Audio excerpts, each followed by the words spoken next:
চাকরির দাবিতে বেজিমারা ২ নং অঙ্গনওয়াড়ি কেন্দ্রে তালা ঝুলিয়ে দিল জায়গার মালিক শফিকুর রহমান। শফিকুর রহমানের দাবি ১৯৯১ সাল থেকে তাদের জায়গাতেই চলছে অঙ্গনওয়াড়ি কেন্দ্রটি। এত বছর তাদের বাড়িতে যোগ্য প্রার্থী না থাকায় চাকরি পায়নি কেউই। বর্তমানে অবসর নিয়েছে আগেকার দিদিমণি। বর্তমানে স্কুলের দিদিমণি শূন্য। তার মধ্যে বেজিমারা এলাকা থেকে ৬ জন চাকরির জন্য ইন্টারভিউতে বসেছে। কৃষক শফিকুর রহমানের দাবি, আগেকার পঞ্চায়েত বডি জানিয়েছে যেহেতু ওনারা জায়গা দিয়েছে তাই বর্তমানে তার ছেলে বউ যোগ্য প্রার্থী রয়েছেন তার বাড়িতে এবং ইন্টারভিউ দিয়েছে। তারপরেও তারা শুনতে পারছে যে তাদের পরিবার চাকরি না দিয়ে টাকার বিনিময়ে অন্য কাউকে চাকরি দেওয়ার পরিকল্পনা চলছে। এই খবর শুনতে পেয়ে মঙ্গলবার সকালে স্কুলে তালা ঝুলিয়ে দেয় জায়গার মালিক শফিকুর রহমান। চাকরি না মিললে অনির্দিষ্টকালের জন্য তালা ঝুলিয়ে রাখবে বলে জানিয়েছেন সে।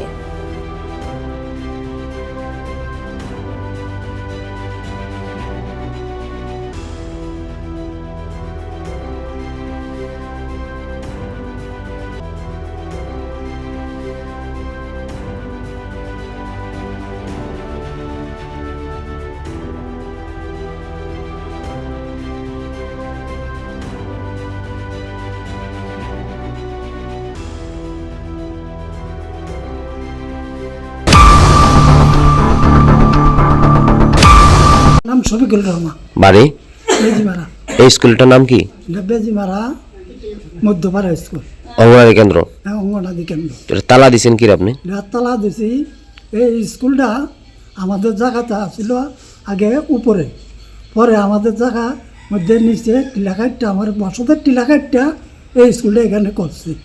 করার সময় আমরা একটা দাবি ছিল, একটা গরিব মানুষ এখানে যাতে আমরা একটা ব্যবস্থা করে সরকার। এরপরে আমরা কিছুদিন আগে বেজিমারায় যে গত পঞ্চায়েতে যারা প্রধান মেম্বার আসিল তাদের সাথেও আমি কথা কইছি। কথা কওয়ার পরে এই স্কুল ব্যাপারে আমরা আগের যে দিদিমণি আসিল এই দিদিমণির চাকরি মোটামুটি শেষ। গত নির্বাচনে ৪ মাস আগে প্রধান মেম্বার যারা আসিল তারা আমার ছেলেকে বললো, আমাকেও বললো, হয় ভালোতে একটা শিক্ষিত মেয়ে তুমি বিয়ে করাও তোমার ছেলেকে। আমরা এখানে দিদিমণির চাকরি শেষ হয়ে গেছে, আমরা তোমার যে গরিব পরিবার, আমি নিজে অসুস্থ, আজকে ৫-৬ বছর আমি কোনো কাজ করতে পারি না, আমার শ্বাসকষ্ট হয়নি। আমি আমার ছেলেকে, তারা যে গত পঞ্চায়েত বিজেপির মধ্যে আসিল তারাই আমার ছেলেকে বিয়ের যে কথাবার্তা ছেলে মেয়ে হয়েছে, হইয়া আমার বিয়ে হয়েছে আমার ছেলের।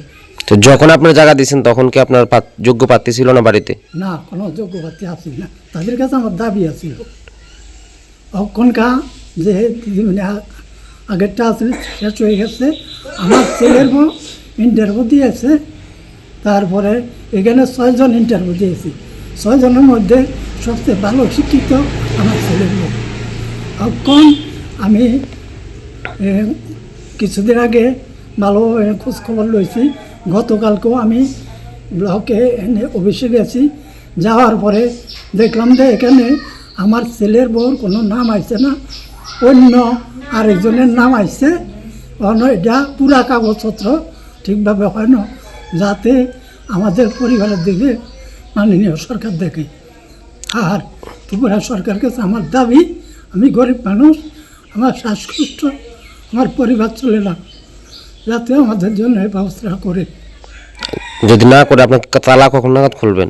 তখন যতক্ষণ এটা আমাদের ব্যবস্থা হয় না, আমি এই যে আমার ছেলের বউ ইন্টারভিউ দেওয়া আছে, যদি না হয় আমি এটা কাগজ যতক্ষণ আমার না আমি এতক্ষণ তালা খুলতাম না। ছাত্রছাত্রী যদি মানে পড়ালেখা নষ্ট হয়, এখানে তো স্কুলে এখন মাস্টারে নাই, এটা স্কুল খুললে কি করবো? কেন কোনো মাস্টার নেই। কি নাম আপনার? সব